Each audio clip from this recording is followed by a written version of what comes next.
Hey guys, it's Olivie Blake, and this is me not writing. I am still in a sort of temporary space because things have been progressing very slowly in terms of figuring out where I'm going to do this, but it's been forever, so let's just say that doesn't matter. And we're here for a good time, not an aesthetic time. March Madness has been going about as expected, so I think I've done a very good thing and decided to just draft a manuscript through the entire month of March. I didn't even ask to be left alone. I think I just, I've been mainly left alone, which has been fantastic. A few things. One thing is an old thing that I realize I never really talk about, and also my copy is a little bit faded. But you remember this book that I wrote? It's under my alter ego, aka myself. This is My Mechanical Romance. This is my technically the book that got me a traditional publishing deal, which is something I am always having to explain. But I wanted to bring it up, even though anyone who's watching this has probably already seen me talk about it, just because it gets talked about the least. It's the only one that isn't published by Tor, so it doesn't get listed in my long list of books. And also because Friday, I'm hoping to post this before Friday, but like honestly, who can say? Friday is Holi, and there is a Holi scene in here.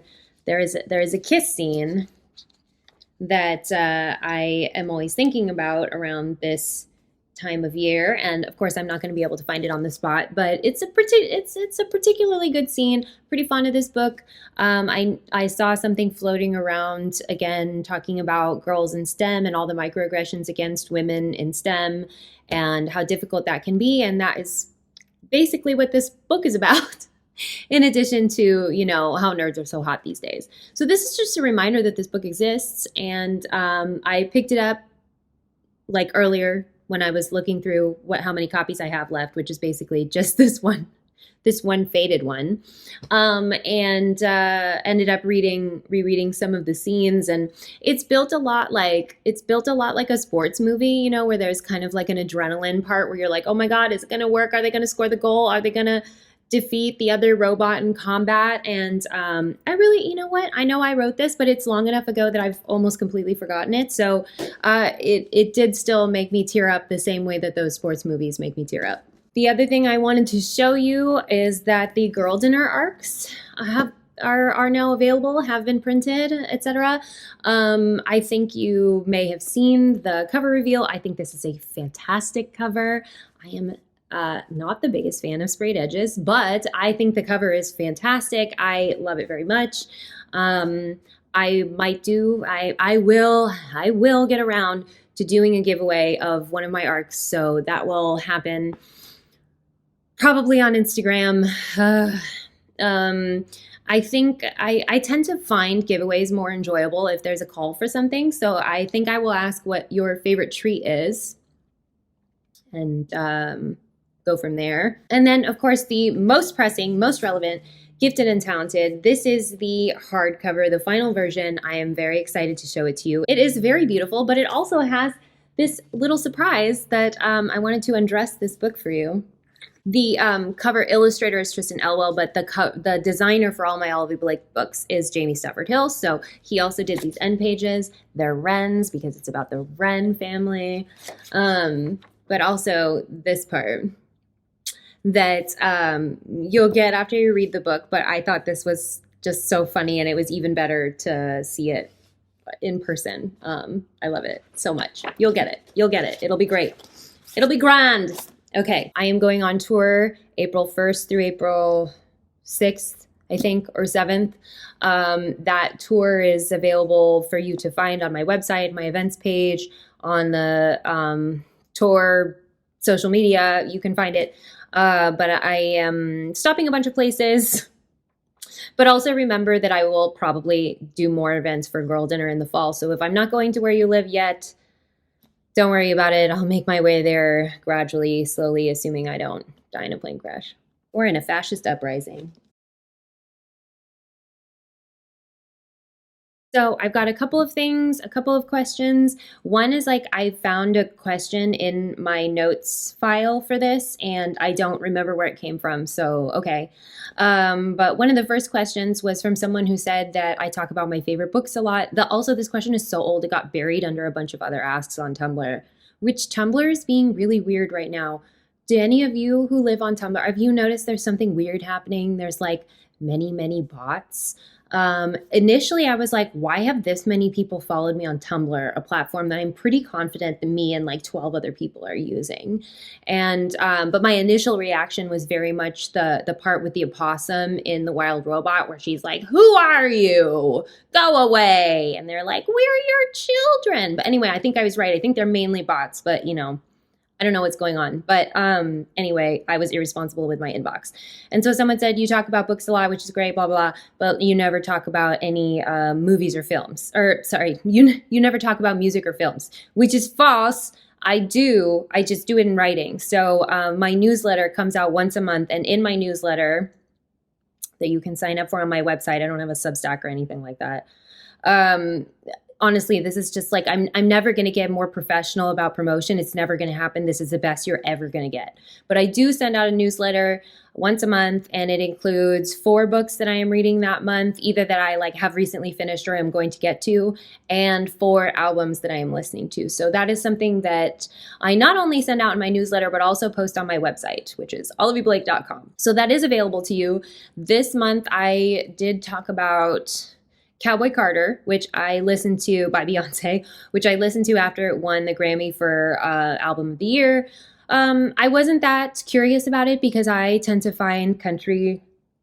I find a lot of what I suppose we call post 9/11 country to be quite soulless. Like it tends to be about like, look how good my girl's ass looks in her jeans, or like, I love beer so much. Like that is the vibe that I've gotten from country. It has never really interested me. And so I did not initially want to listen to Cowboy Carter. I did not think it would be my thing. And then I decided to listen to it. I started with the song she did with Post Malone, because I read a blind item that she was having an affair with Post Malone. And my only response was like, good for you, Beyonce. Like, do whatever you want.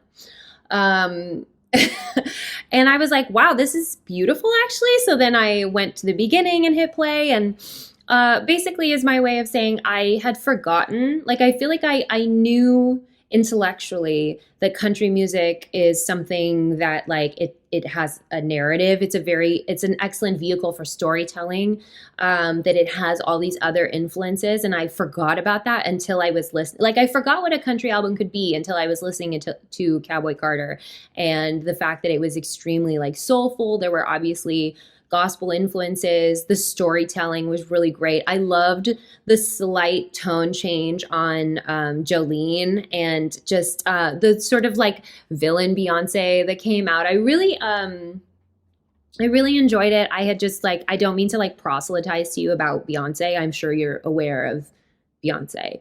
But I just did not think that album was going to be for me, and I really, really enjoyed it.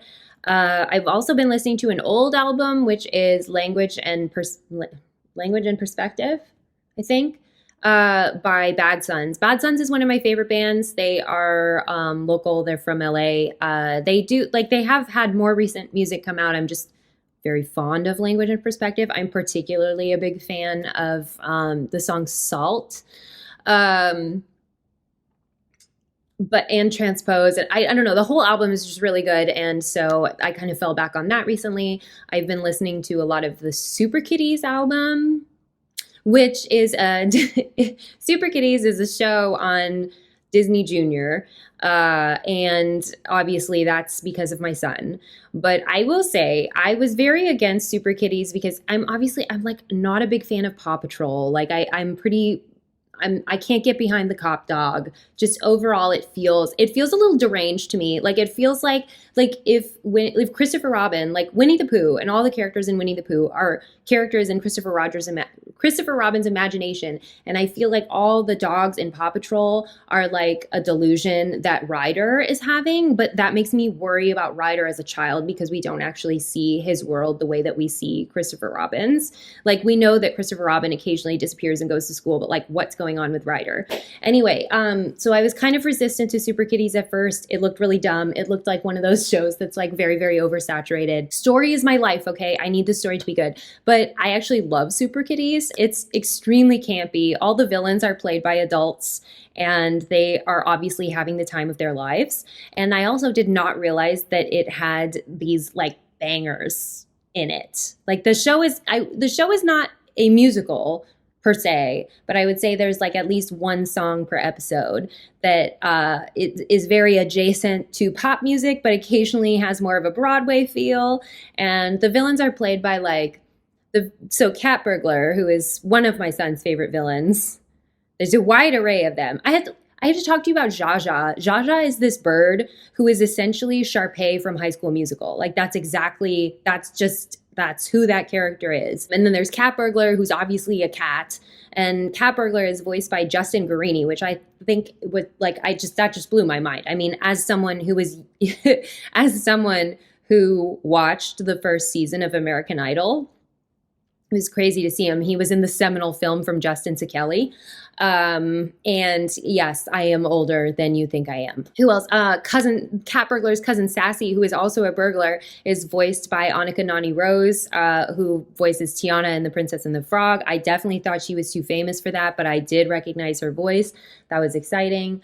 Otto, we don't have time to go into why this was such a mind blower of a moment, but Otto, who is like also one of my son's favorites, has a surprise singing voice that is Jeremy Jordan, I think, who is the character Jamie from the movie, because I have not seen the musical, but I have seen the movie the last 5 years. So Jamie as in Jamie is over and Jamie is gone. Jamie has new dreams he's building upon. Yeah, he is the voice of Otto, who is Lab Rat's assistant. My favorite villain is Mr. Puppy Paws, and like several times a day I say to my son, Madam Bird, the name is Mr. Puppy Paws. So anyway, I'm, not all children's TV is great. A lot of it is bad. I've actually written about this. But Super Kitties is like, I like Super Kitties. I don't talk about movies or TV because I don't have time for that. I don't do that really. Like there's a reason I write books. And my child still doesn't sleep through the night. And I don't get a lot of time to myself. Mr. Blake and I have quite different taste in film and TV. When we watch TV together, it's got to be low stakes. It's like at night, it's got to soothe us to sleep, So the stuff we watch is like The Great British Bake Off, All Creatures Great and Small, love All Creatures Great and Small. Flawless television. Every time at the end it comes on Masterpiece, and I'm like, yes, exactly. But we did just watch Interior Chinatown, which was great. Ronnie Chang is so funny in it, but it also has a lot of interesting things to say about archetypes and about, specifically Chinese immigrants, but immigrants in general.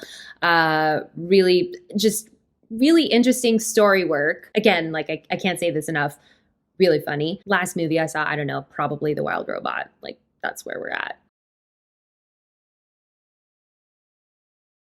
I got another very long ask that was essentially, it was a big sistering request, a version of a request that I've gotten several times over the years. Like, I get that this is a common thing that happens. The asker was 23, and I remember feeling this way when I was in my early 20s, which is essentially that it's very hard for them to forget about their boyfriend's romantic and or sexual past. This particular asker is someone who has less experience sexually romantically than their boyfriend, which tends to happen for, sociological reasons, let's call them.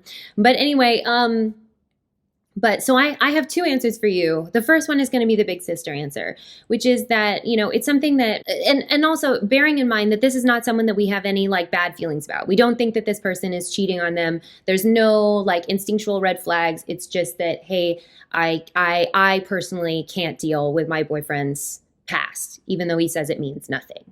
But I would like to jump in here and tell you, as someone who is older and wiser, that actually, if your boyfriend is a good boyfriend, if he is someone who is able to be emotionally vulnerable with you, who is someone who is able to anticipate your needs and address them, who is able to fight with you in a healthy way, someone who is able to communicate with you in a way where you feel heard and seen. That is not someone who's never dated someone before. That is not you. If what you want in life is a man, then chances are he learned that from a woman before you.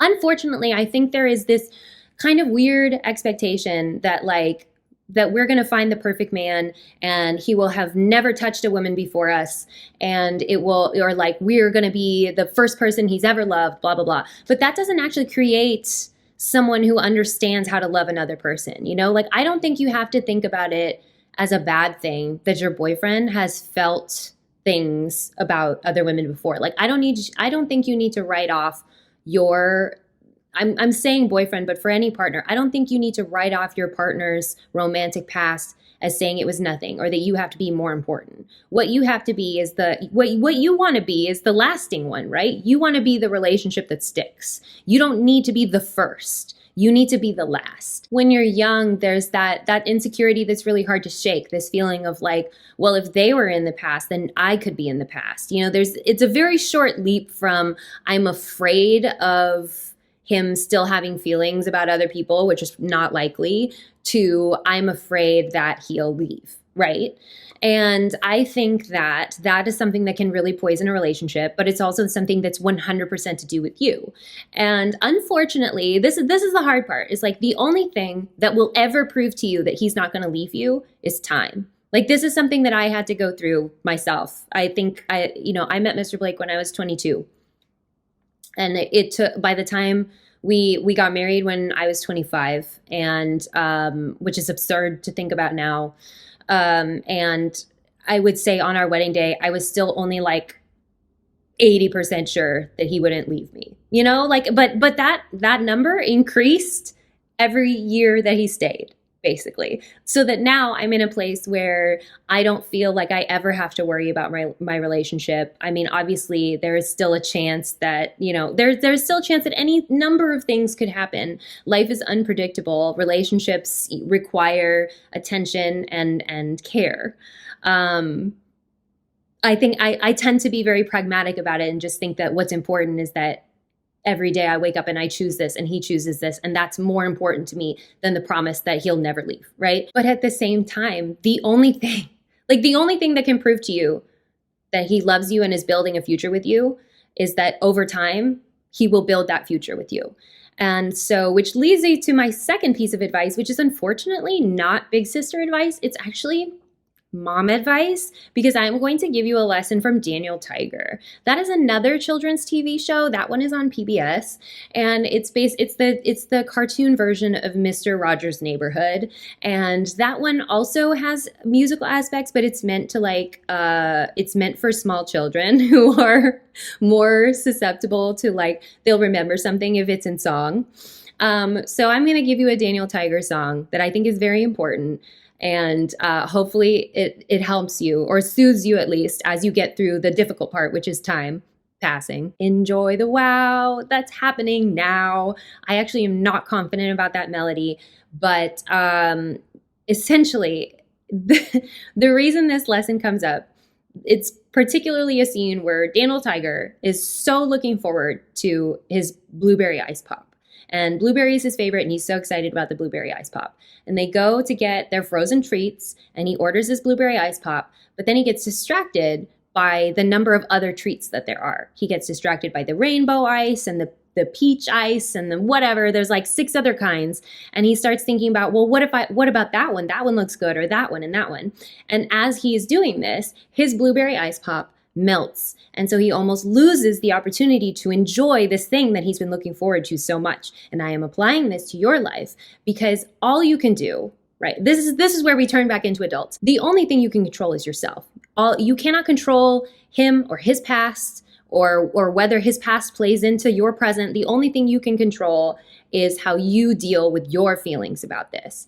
And if what you're saying, if what you feel about this person is that you love them, you feel loved by them, your relationship is good, your relationship is strong and healthy, and the only problem is that you can't forget about something that happened however many years ago, then my advice to you is enjoy the wow that's happening now, because there is a possibility this relationship will end. There's a strong possibility that if you can't stop fixating about something that doesn't matter, that isn't relevant to him at this time, then you will completely miss what is enjoyable about your relationship with him. If you think about love as something that we kind of all hope for and wait for, and that's the blueberry ice pop, that's the thing that we know we want, is feeling this way and being this loved, then why would you waste it? Why would you let it melt, worrying about something that doesn't matter or wanting something that means you miss out on what's happening in front of you? Technically, this is a mindfulness technique, so you could view it that way if you wanted. But I think it's a helpful tool for any sort of anxiety, because I think what you're experiencing is a sense of anxiety. It's, you know, sort of an irrational feeling that you can't control. It borders on fear, but it just kind of vibrates at a low frequency, right? Like, I think the best way to deal with any kind of anxious feelings is to enjoy the wow that's happening now. And I'm sorry that I've had to tell you that as if you're 3 years old, but you know what? It helps. It really does. I tend to use the anger songs as well. When you feel so mad that you want to roar, take a deep breath and count to 4.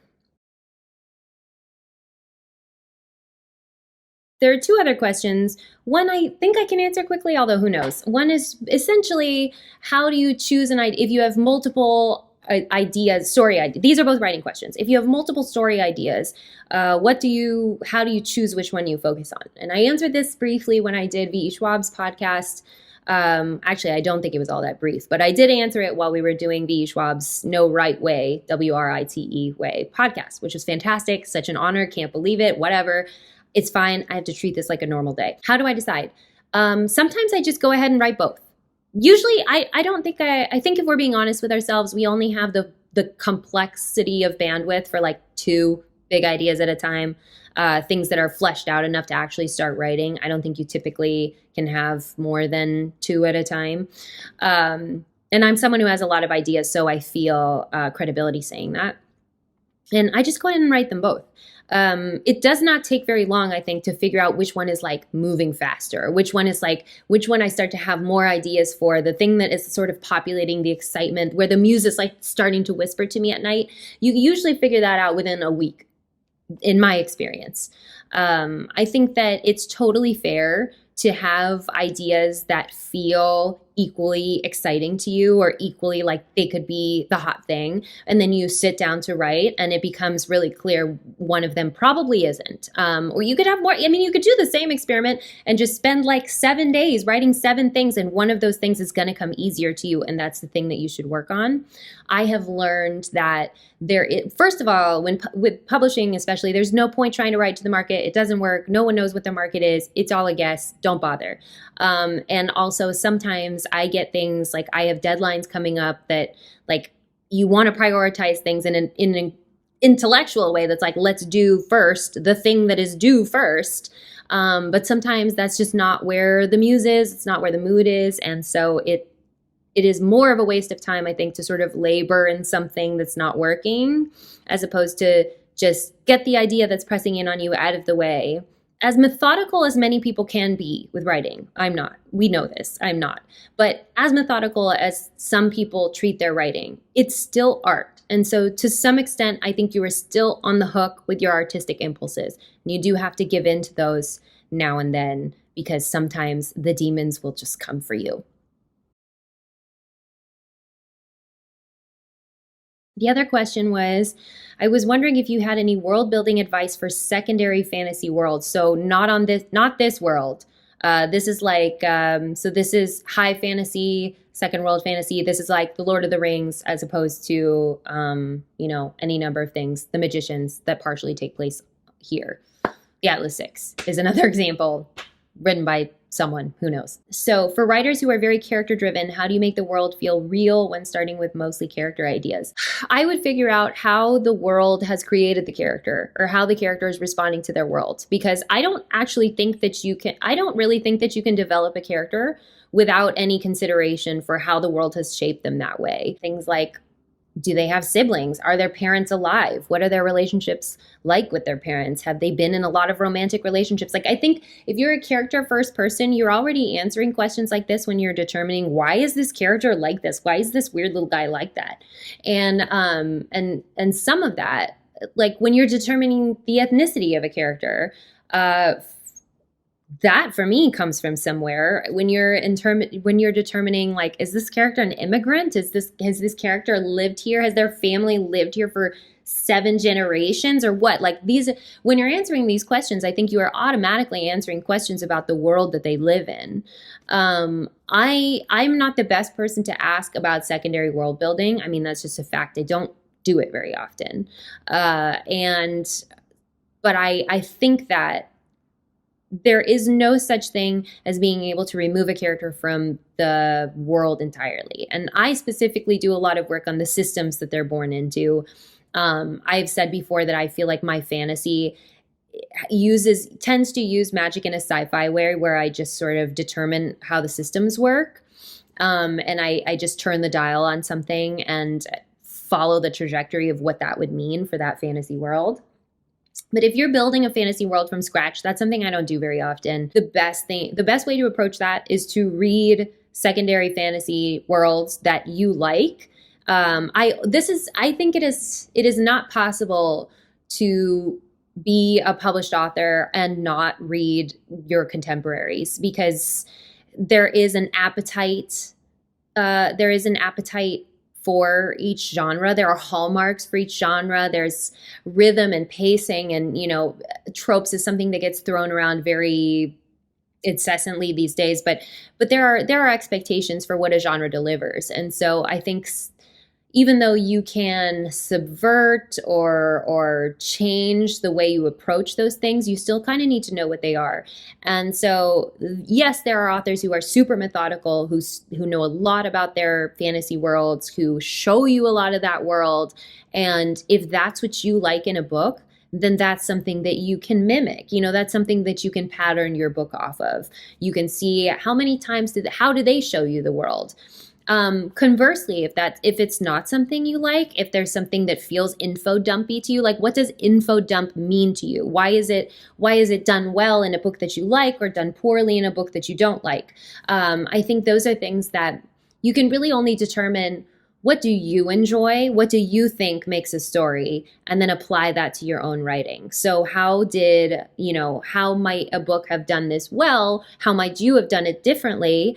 Things like that, I think, are, in terms of world building for this publishing industry, and, knowing that your books will have to have comps, that there will be expectations when they are ultimately consumed. It is good to know where your book falls in the market, and it's good to know, like, what are you trying to accomplish, and when that is well executed, what does it look like, and what does that mean to you, and what feelings does it evoke in you?